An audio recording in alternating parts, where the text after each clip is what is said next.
Educar para un uso sabio de las redes y la inteligencia artificial. Una reflexión de Monseñor José Ignacio Munilla. Fue dirigida en noviembre de 2025 a los formadores de la organización Seminarios Centroamérica.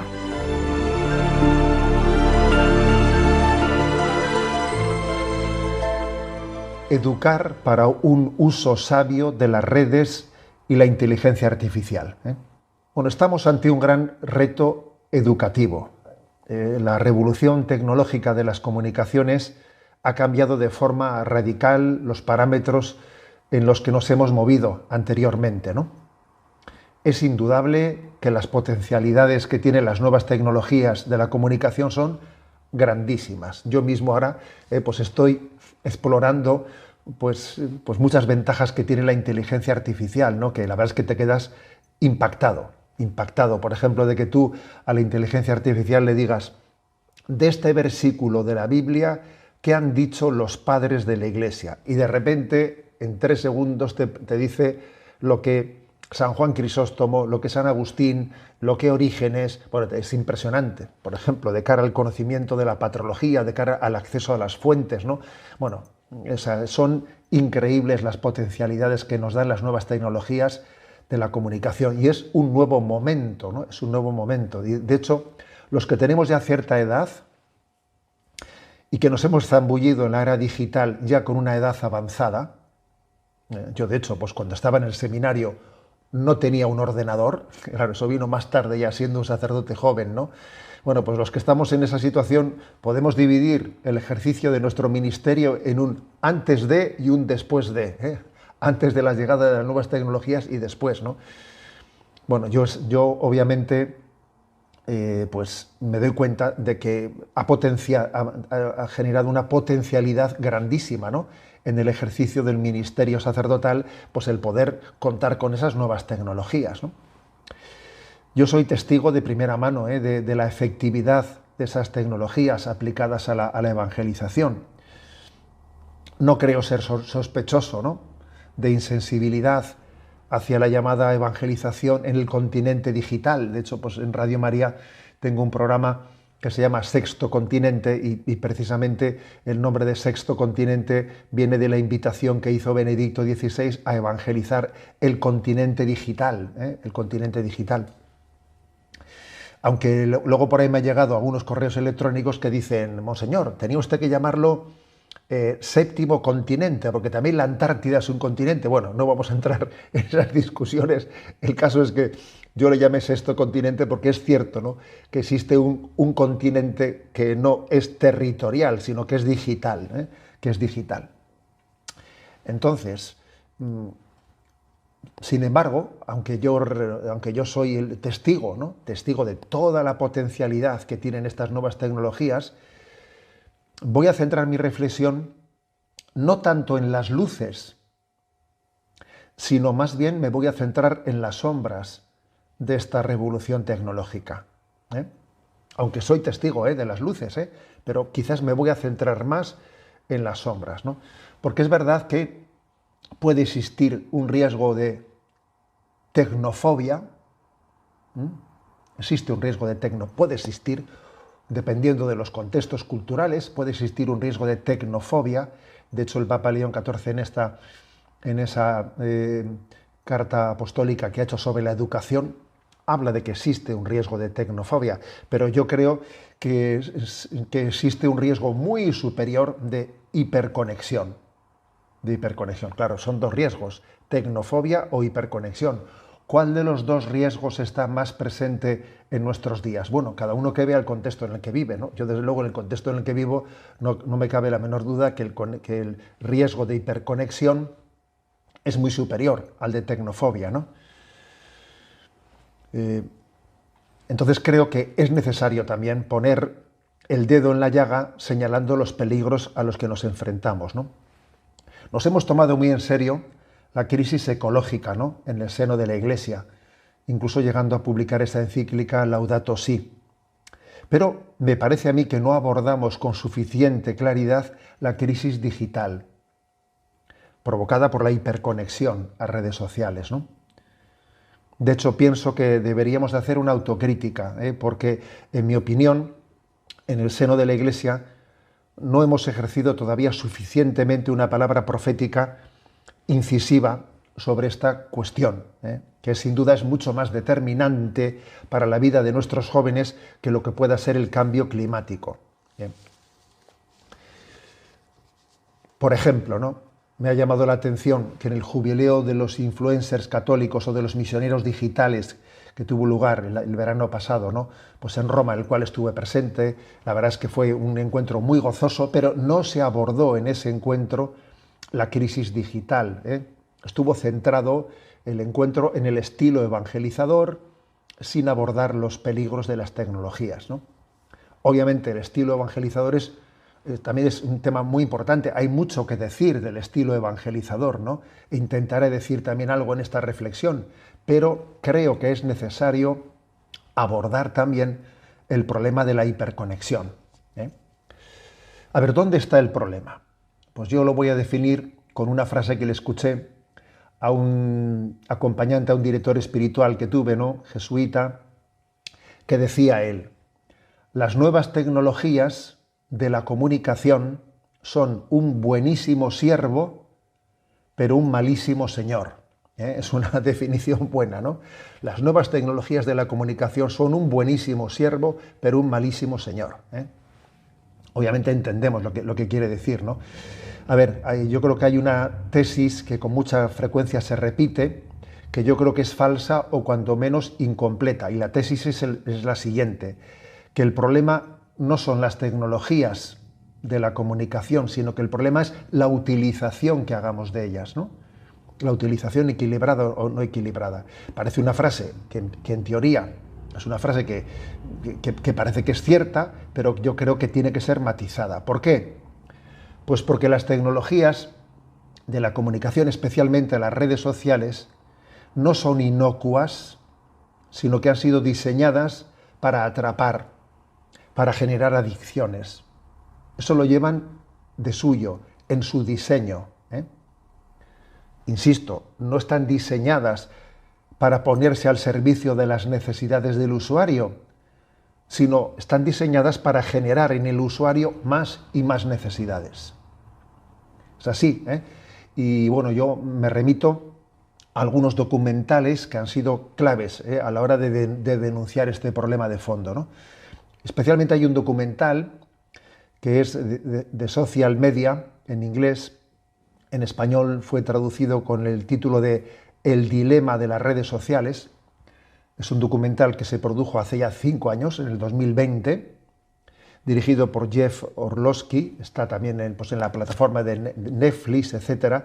Y es un documental potentísimo, ¿no? En el que se examina cómo las plataformas de redes sociales están diseñadas para capturar la atención de los usuarios, ¿no? Mediante algoritmos de engagement adictivo, con un diseño psicológico y de interacción humana.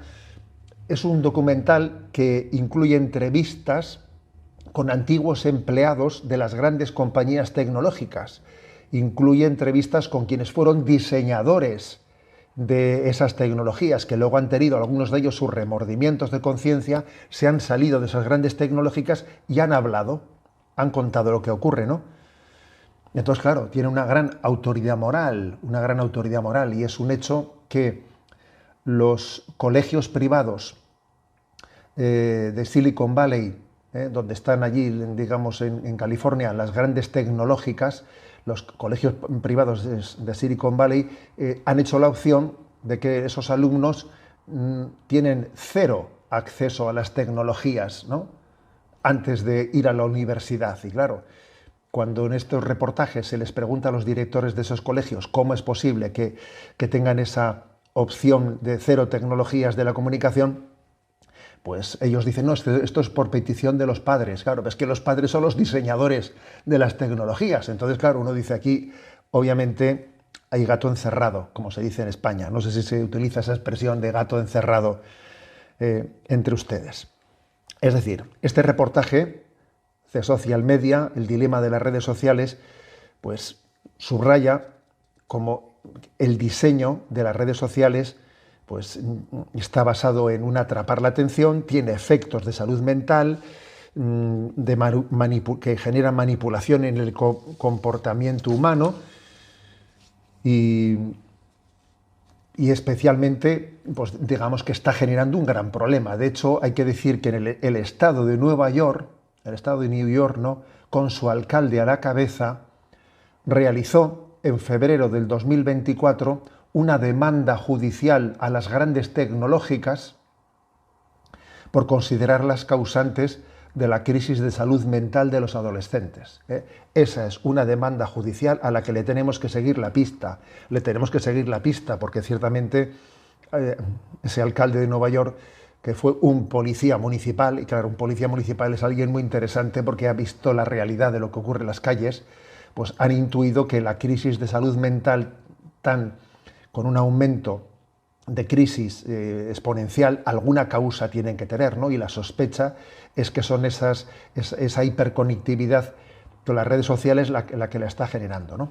Bueno, a ver, todo ello, o sea, el hecho de que exista este problema, subraya la importancia, la máxima importancia de aplicar la máxima ignaciana, en tanto y cuanto algo me ayuda pues para poder alcanzar pues un objetivo, pues me sirvo de ello.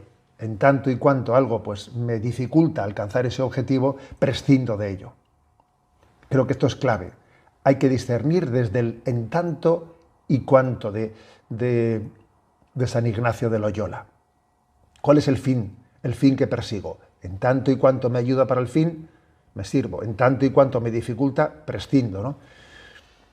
Esto incluye también el discernimiento de los carismas, porque vamos a ver, no todo el mundo está llamado a estar presente en redes sociales. Pues oye, algunos tendrán un carisma de decir, vamos a evangelizar también en redes sociales. Yo he insistido que creo que las redes sociales, la evangelización en redes sociales, yo la compararía a la elección que hizo Jesucristo de evangelizar en Cafarnaún. O sea, Jesucristo eligió a Cafarnaún como un lugar clave para su evangelización en Galilea.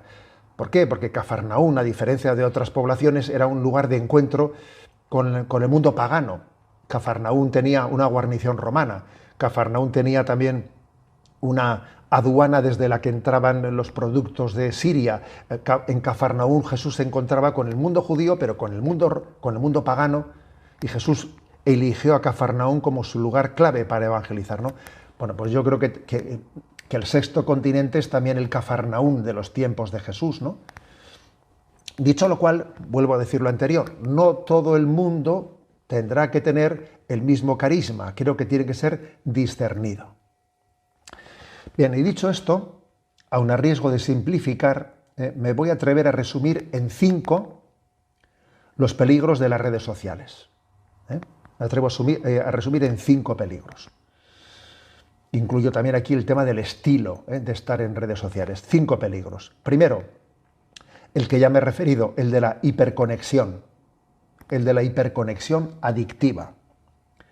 Siendo así que es muy difícil establecer la frontera de cuando comienza estrictamente lo que se llama adicción, cuando uno está un poco enviciado, está atrapado. A ver, esa frontera entre estar atrapado, estar enviciado, estar propiamente adicto, es una frontera bastante confusa, ¿no? Ese es el primer riesgo. El segundo riesgo de las redes sociales es el que se genera en cada uno de nosotros por el hecho de tener su vida puesta en un escaparate público. Claro, vivir en un escaparate público tiene un riesgo. O sea, vivo en un escaparate, vivo en un escaparate. Entonces hay un riesgo, que es principalmente el riesgo de generar vanidad y narcisismo. Ese es el segundo riesgo. El tercer riesgo hace referencia al contagio que podemos tener con los estilos y los contenidos con los que nos encontramos en redes sociales. Uno se encuentra con determinados estilos, ¿no? Y sin darse cuenta se va un poco empapando de ellos, se va contagiando de ellos. Y esos estilos pueden ser de agresividad, frivolidad o banalidad, ¿no? Por eso es tan importante, como uno se puede contagiar fácilmente con esos estilos que ve por ahí, educar en el sentido evangélico, en el sentido evangelizador, ¿no?, de nuestra presencia en redes. El cuarto riesgo es el que hace referencia al efecto de la burbuja en la que vivimos por motivo de los algoritmos. O sea, los algoritmos en redes sociales nos están generando a nuestro alrededor, nos están metiendo, nos están haciendo encontrar dentro de las redes sociales con personas con las que más o menos existen unas afinidades. Los algoritmos nos van proponiendo mensajes, vídeos de personas que entienden que nos van a gustar lo que generan, ¿eh? Y obviamente eso nos va metiendo, uno piensa que está conociendo el mundo mundial y no, está conociendo una tribu en la que te está introduciendo los algoritmos. Los algoritmos te están encerrando en una tribu. Eso es bueno saberlo, eso hay que ser consciente de ello, ¿no? Y por lo tanto hay un cierto aislamiento de tribu dentro de ese gran encuentro del continente digital. Y en quinto lugar, el quinto riesgo es el riesgo fake, el riesgo de la falsedad. En redes sociales es fácil ser engañado con noticias falsas. Y por lo tanto hace falta criterio para poder discernir dónde está la verdad y dónde está la falsedad, ¿no? Yo creo que estos son los 5 grandes riesgos, simplificando, ¿no? Y entrando en materia, por lo que al título de esta reflexión se refiere, educar para un uso sabio de las redes y de la inteligencia artificial, educar, ¿no? Pues yo me atrevería a decir, bueno, yo estoy hablando ahora con vosotros, que sois responsables de la educación de los seminaristas en Hispanoamérica, pero yo diría que la formación que yo daría a un seminarista en la utilización de redes sociales, pienso que tiene que ser básicamente la misma que como sacerdote yo dirigiría y propondría a cualquier joven. Está claro, o sea, sin duda alguna, ¿eh?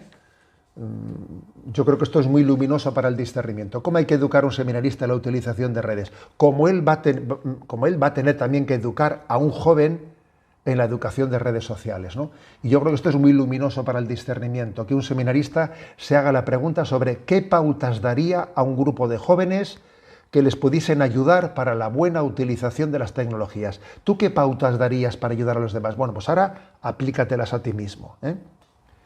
Insisto, ¿no?, que el reto que tienen nuestros seminaristas para la correcta utilización de las redes sociales es el mismo que tienen el resto de los jóvenes, ¿no? Y de cara al conocimiento, por cierto, ¿no?, de cara a conocer a un joven, sea un seminarista o sea lo que fuera, ¿no?, de cara a conocer a un joven o a un adulto, es clave verle reflejado en la utilización que hace de redes sociales. Si quieres conocer hoy en día a una persona, mira también sus redes sociales, ¿no? Vas a tener ahí un retrato bastante interesante. Quienes se encargan de la educación y de la formación tienen que tener esto claro. Las redes sociales son un buen autorretrato de la persona, ¿eh? Yo recuerdo que siendo joven se decía, ¿no?, en los medios educativos, si quieres conocer a alguien, mira cómo come y cómo juega al fútbol. Se solía decir eso, ¿no? Mira cómo se desarrolla, cómo se mueve la mesa y cómo juega al fútbol. Y así verás esa persona cómo es, ¿no? Pues yo diría, creo que habría que añadirle, y mira sus redes sociales, mira cómo se desarrolla en la mesa, cómo juega al fútbol y cómo son sus redes sociales, ¿no? Obviamente no digo esto únicamente por lo que a la vigilancia se refiere, ¿no? No, si lo digo sobre todo como un elemento determinante para la educación, para la formación. Bueno, entonces, vamos a lo práctico, ¿eh? Si yo he hablado antes de 5 riesgos, voy a hacer 5 propuestas formativas, 5 propuestas formativas frente a esos 5 riesgos. Frente a la hiperconexión, tenemos que educar en un uso austero de las redes sociales. Y eso supone, pues, tomar conciencia del problema que existe, de la hiperconexión. Ver un par de documentales como del estilo del que me he referido, el dilema de las redes sociales, ver un par de documentales, compartirlos, debatirlos, y ir tomando decisiones claves tras un discernimiento sinodal y personal, ir redactando cada uno un compromiso personal. ¿Qué tiempo voy a dedicar al uso de la pantalla? ¿Qué finalidades persigo? ¿Para mí es una herramienta o es una dama de compañía? ¿En qué momentos lo voy a utilizar? ¿Con qué límites? Eso tiene que estar discernido. Lo que no puede ser es que el de facto vaya por delante y luego nosotros ya por detrás pues poco podemos hacer, ¿no? Primero tiene que ir el discernimiento antes de que sean los hábitos de la vida los que definan. Aquí se aplica eso de que si no vives como piensas, acabas pensando como vives. O sea, tienes que ser tú el que discierna, decida y después a partir de ahí ya aplique las decisiones, ¿no?, que has tomado. Y luego incluso también revisarlas. Hemos tomado una serie de decisiones, pues tenemos que revisar. Nosotros, os cuento que en nuestra diócesis de Orihuela-Alicante estamos llevando adelante pues, un programa de educación y la responsabilidad digital. Entonces, dentro de ese programa hay una serie de pasos que se van dando. Por ejemplo, este sábado próximo tenemos aquí un encuentro que pues, una pediatra va a hablar sobre cómo ha cambiado la consulta de pediatría desde que se han introducido estas nuevas tecnologías. Un profesor también va a hablar del impacto que ha tenido en el mundo educativo y también va a venir la presidenta de una asociación española que se llama Adolescencia Libre de Móviles. Bueno, pues una parte de estos programas de responsabilidad digital es hablar, ¿no? Hablar de esos riesgos. Y luego tomar decisiones y hacer una alianza. Que cada familia se llegue a plantear, decir, bueno, en la familia vamos a tomar unas decisiones compartidas, ¿no? El uso del móvil en esta familia va a ser este. En el transcurso de la comida, cuando comemos, pues no tenemos los móviles encima de la mesa, en la mesa se habla, tenemos una sobremesa, hablamos y no vamos a permitir que las tecnologías nos quiten la intimidad de la familia. O, por ejemplo, los móviles por la noche se quedan todos aquí en un cestito, en el salón de la familia, delante del corazón de Jesús, y los móviles, el de papá, el de mamá, el de los hijos, no va cada uno a su cama con su móvil, no, sino que tomamos la decisión de que todos los móviles quedan aquí. O sea, es decir, ese programa de educación digital lleva después a que cada uno concrete y le ponga letra pequeña en un compromiso que está puesto por escrito y ofrecido al corazón de Jesús. Y consagrada a la familia al corazón de Jesús, pidiendo también que Jesús reine en nuestro hogar y que las tecnologías pues, no nos descarrilen. Bueno, eso estamos haciendo esa metodología, ¿no?, dentro de la diócesis. Entonces yo, mutatis mutandis, como se dice en latín, ¿no?, traslademos eso también pues, a la vida de un seminario. Traslademos eso a todos los ámbitos de la vida. Tenemos que hacer un discernimiento y tomar la opción para que nosotros gobernemos a las tecnologías y no viceversa, ¿no? Un detalle de especial relevancia, ¿no?, en este primer punto del uso austero.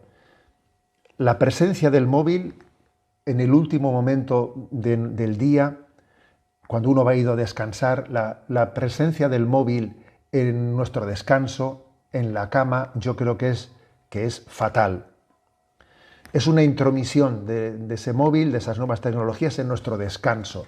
Y creo que eso es uno de los compromisos primeros que tenemos que erradicar, el que alguien se duerma con una pantalla de móvil en su rostro.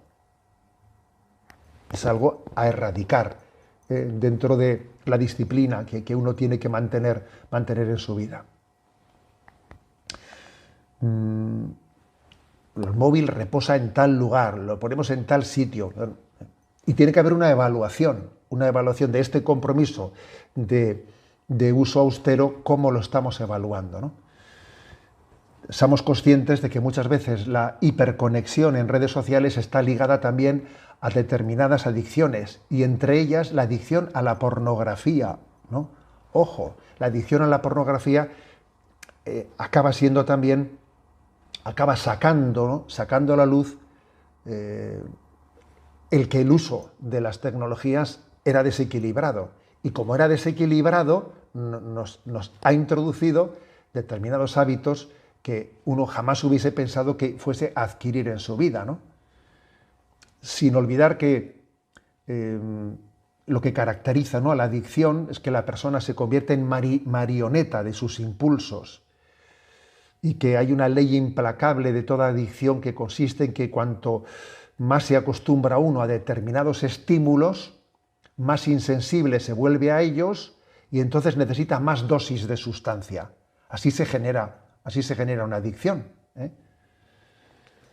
Y sin olvidar que esas adicciones, por ejemplo, la adicción a la pornografía, en el fondo muchas veces encierran un grito del alma herida, que busca un alivio al dolor o al vacío interior que no tiene resuelto, ¿no? Entonces es posible que un acompañamiento en el buen uso de las redes sociales termine derivando en un acompañamiento a las heridas afectivas, que están también en el origen de una utilización desequilibrada en el uso de las tecnologías, acaso adictiva. Cuando tenemos heridas afectivas, somos mucho más proclives a tener una utilización, un recurso adictivo a las tecnologías. ¿Por qué? Porque estamos buscando en ellas una compensación afectiva, una compensación. Por lo tanto, lo primero es educar en la austeridad, frente a la hiperconexión. Lo segundo, ¿no?, frente a ese vivir en un escaparate, frente al riesgo de la vanidad y del narcisismo, que es muy evidente, ¿no? Creo que tenemos que fomentar una conciencia, la conciencia del peligro del like. ¿Cuántos seguidores tienes? ¿Cuántos seguidores tienes? No, la verdad es que eso es una pregunta que ya solamente la mera pregunta ya indica cómo tenemos, ¿no?, nuestra jerarquía de valores, ¿no? Yo creo que nuestra reivindicación y nuestro desideratum sería el poder utilizar redes sociales sin que existiese un contador de visualizaciones y de likes. Ese sería el ideal. Obviamente las redes sociales eso no lo permiten. No lo permiten porque saben que si no se ve el número de likes, si no se ve el número de seguidores, entonces no va a existir esa especie de mordiente que termina generando una especie de adicción, pero incluso que llega hasta el punto de que alguien puede llegar a ligar su autoestima al eco que alcance pues su presencia en redes sociales, porque soy valorado, no soy valorado, tengo más seguidores, menos seguidores, ¿no? Tenemos que tener una conciencia de que nuestra autoestima se funda en vivir en la presencia de Dios y no en ser observados por los demás. Somos lo que somos para Dios, no los like que los demás puedan marcar a nuestros mensajes, ¿no?, o a nuestro perfil. Y para ello creo que es muy claro que tenemos que definir bien lo que perseguimos, ¿no? Y lo que perseguimos es evangelizar, lo que perseguimos es ser instrumentos de Dios, que Él pueda servirse de nosotros, de decir una palabra de sentido delante del mundo. Es lo que perseguimos, ¿no? Y no lucir nuestra persona, no la vanagloria, sino buscamos la gloria de Dios. O sea, en esa purificación de la vanagloria nos va mucho en la vida espiritual, purificar la vanagloria, examinar si en las cosas que hacemos, incluso en la propia evangelización, nos estamos buscando a nosotros mismos, ¿no?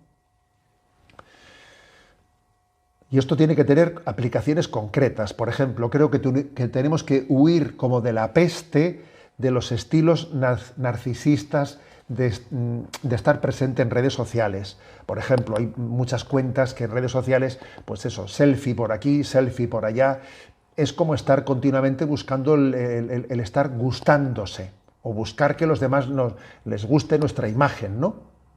Y tenemos que huir de eso como de la peste. Nuestro ideal tiene que ser continuamente purificado, rectificado. Yo busco la gloria de Dios, no mi vanagloria. Yo le pido a Dios que quien me mire le vea a Él. Que quien me mire le vea a Él, ¿no?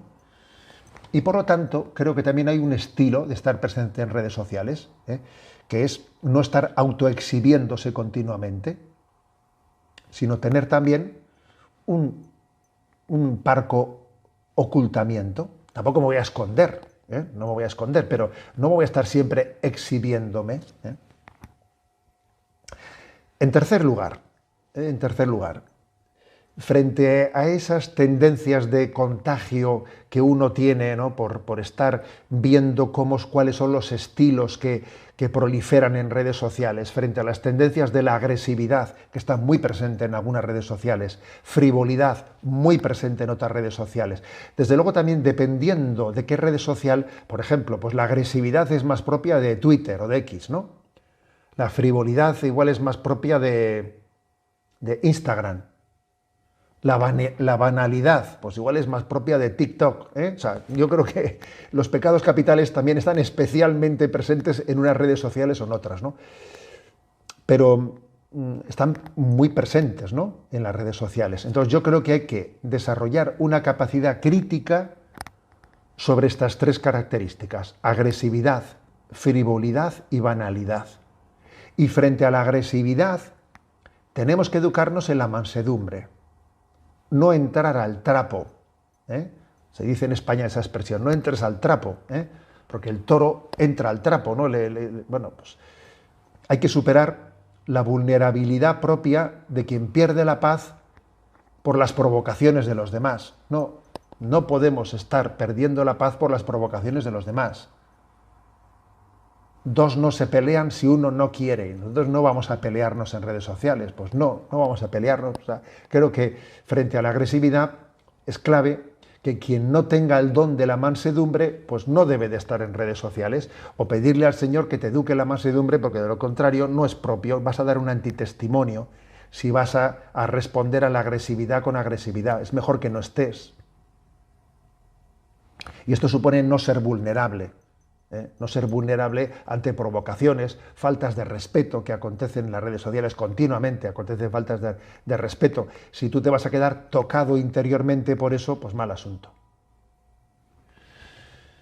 Frente a la frivolidad, frente a la sensualidad, ¿no? Pues creo que hay que fomentar la sencillez y la modestia, ¿no? Y también discernir a las cuentas a las que seguimos, porque claro, si estás tú siguiendo también una serie de cuentas en las que falta la modestia y son frívolas, pues no será propio que un cristiano sea seguidor de cuentas frívolas, pues no será propio, obviamente. Tiene que haber un discernimiento, ¿no? Y en cuanto a la banalidad,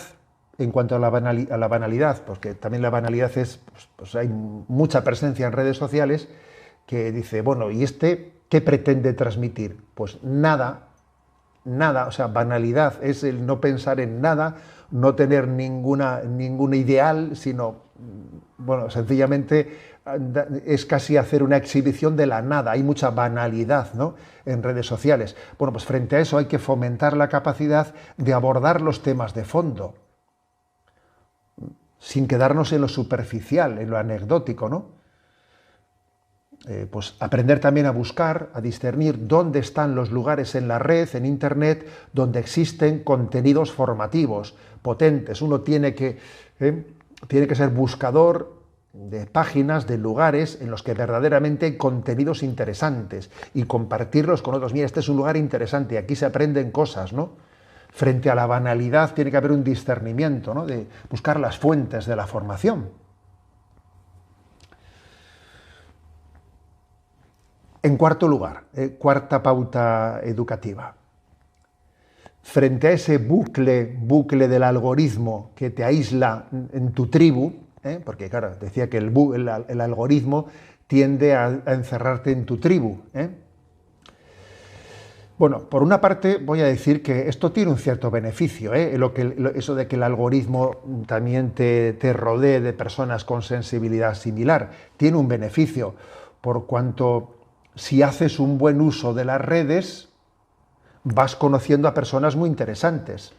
Vas conociendo a personas muy interesantes porque los algoritmos te las proponen, a personas que tienen ideales como los tuyos, y entonces tú te vas enriqueciendo, ¿no?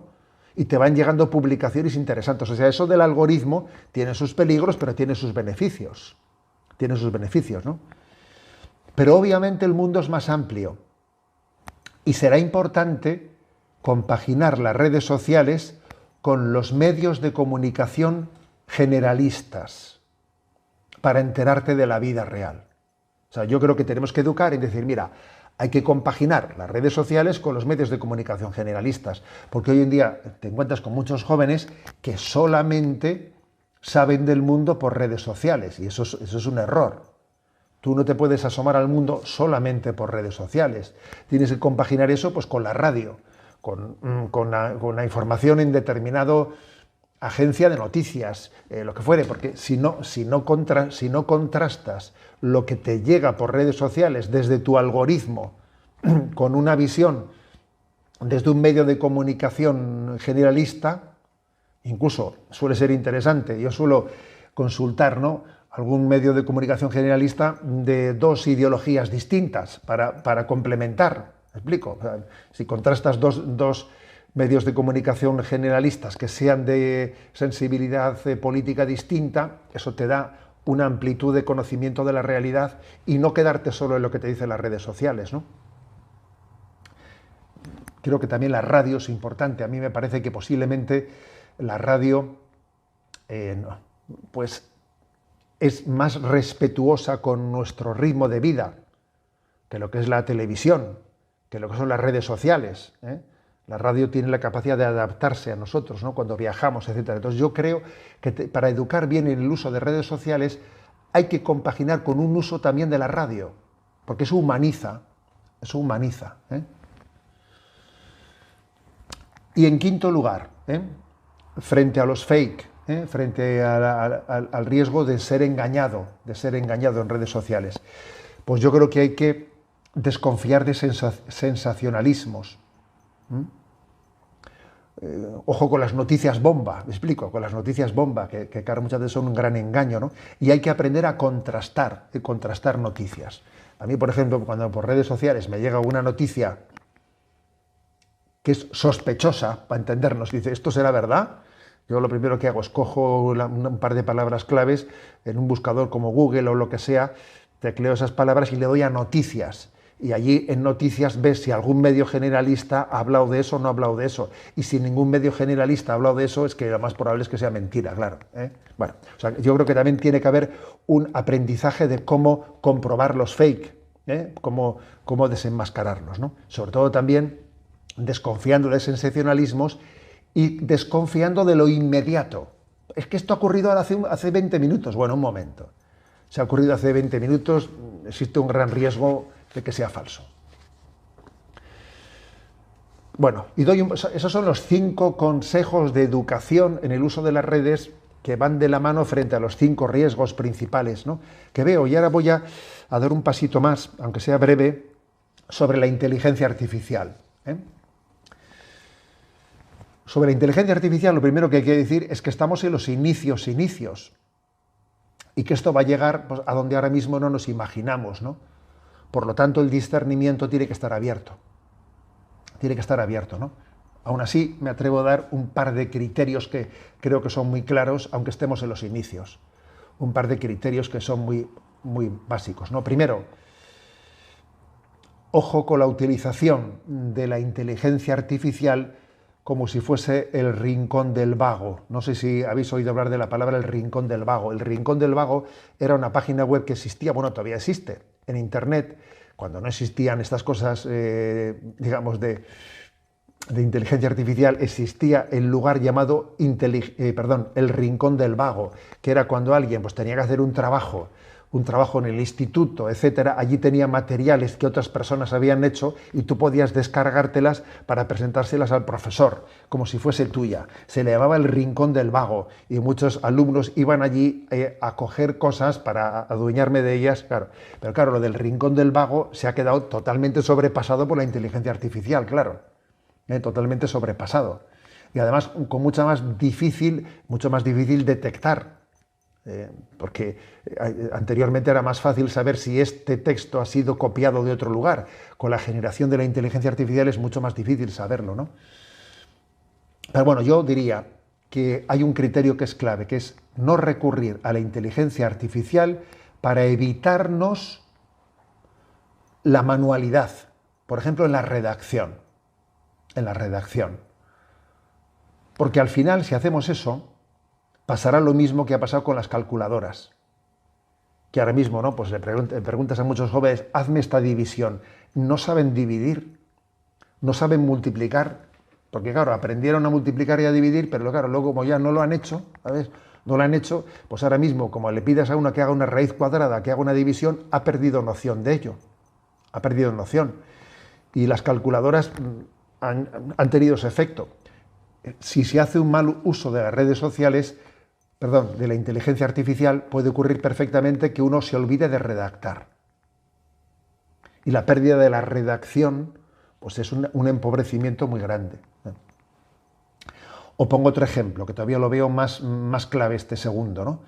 Ojo con el recurso a la inteligencia artificial como un chatbot de compañía o como un acompañante en el camino, ¿eh? O sea, eso que se llama la intimidad artificial. O sea, que tú utilices la inteligencia artificial para hablar con ella, cómo me siento, etcétera. Es un espejismo de intimidad artificial, ¿no? Los chatbots de compañía, que en el fondo cualquier plataforma como ChatGPT, etcétera, utiliza también, o sea, tiene esa potencialidad, funcionan con un sistema de cámaras de eco, ¿no? Que es que la máquina está diseñada de tal forma que responde según el contexto, el historial y las interacciones que tú has hecho anteriormente y te han ido conociendo y saben cuáles son tus gustos, ¿no? Entonces están diseñados para priorizar la satisfacción del usuario, para que así tú continúes las conversaciones, para maximizar tu compromiso con la conversación, ¿no? El entrenamiento que ha tenido la inteligencia artificial se dirige a imitar tus expresiones, el uso del lenguaje, a parecer que resulta cercano en tu vida. Parece que genera una interacción contigo, es una cámara eco. Te ha sacado una imagen y esa imagen él la utiliza para parecer que tiene contigo una interacción, ¿no? Y generar una supuesta intimidad que es artificial, ¿no? O sea, que están generadas para generar empatía. Y para resultar complacientes. A los humanos nos gusta que nos validen. Por ejemplo, es muy típico en redes sociales, ¿no? Pues planteas una cuestión a la red social. ¡Qué buena pregunta has hecho! ¡Qué interesante lo que planteas! Entonces ya te está ganando tu complacencia, ya está entrando contigo en un tipo de lenguaje, el lenguaje de generar una empatía, ¿no? Y esto tiene mucho más influjo de lo que nos puede parecer. De hecho, recientemente se han publicado unas encuestas en Estados Unidos en el que el 78% de los adolescentes utiliza el chatbot de compañía y el 38% de los adolescentes afirma que el chatbot de compañía le es mucho más satisfactorio que los amigos. Ocurre, yo creo que esto es lo importante, que esto se impone por defecto, por carencia de una amistad fuerte. Porque también vamos teniendo una carencia de experiencias de amistades fuertes. Partimos de la experiencia de que este mundo que estamos construyendo tiene amistades frágiles, a veces inexistentes. Vivimos en un aislamiento progresivo. La cultura occidental se está aislando.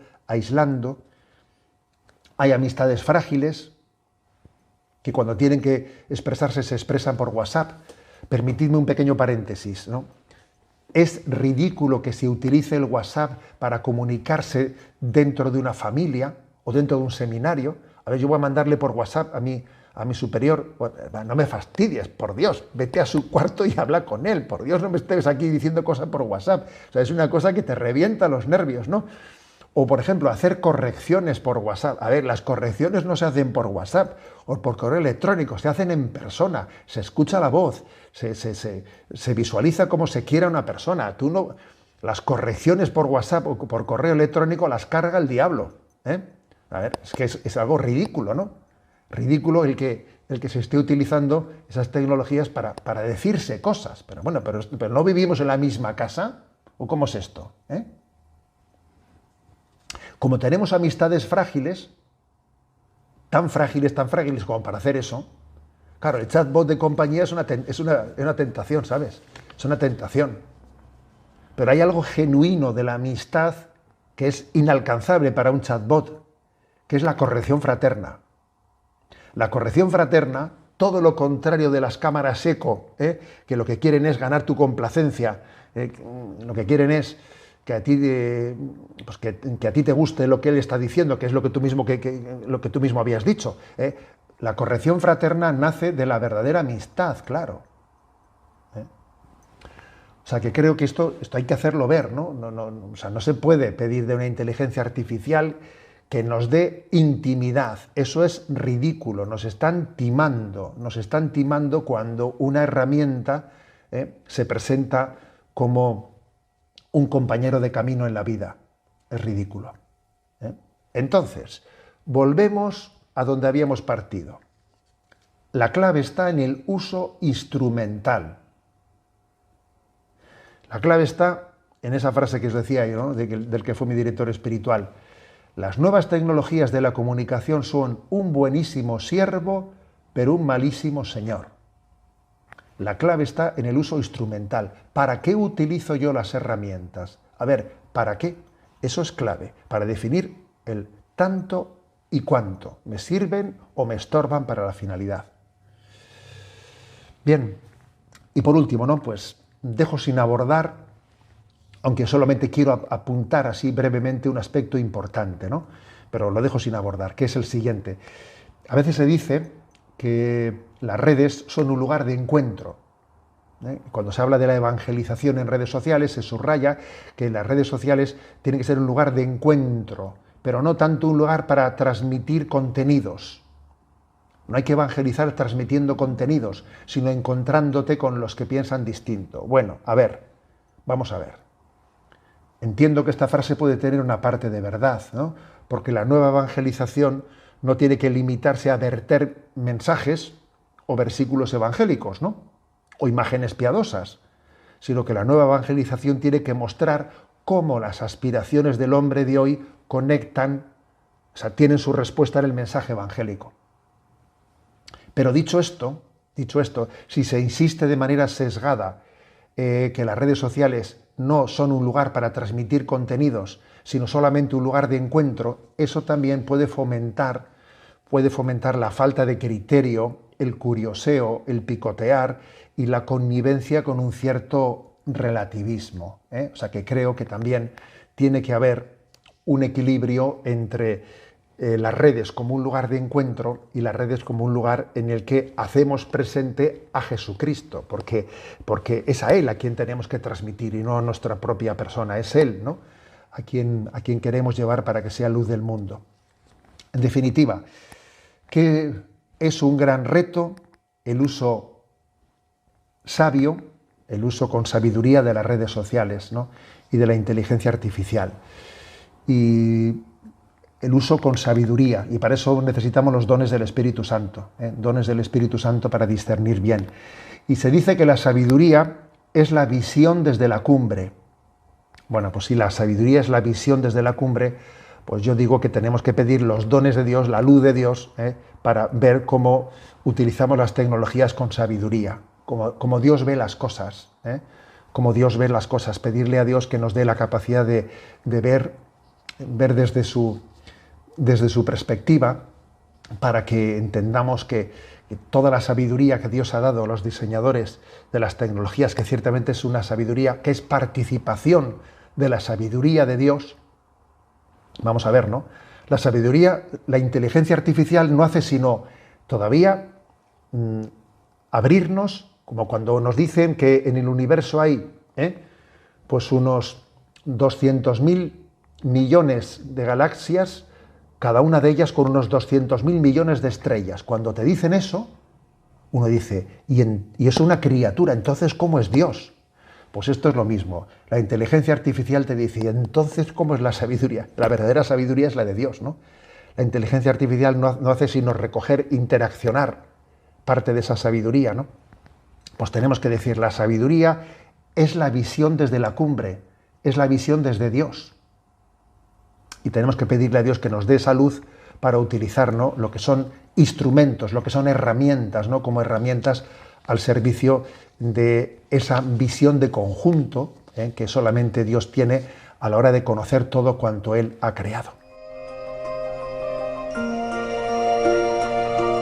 Finaliza así en Radio María esta reflexión de Monseñor José Ignacio Munilla, titulada Educar para un uso sabio de las redes y la inteligencia artificial. Fue dirigida en noviembre de 2025 a los formadores de Organización Seminarios Centroamérica.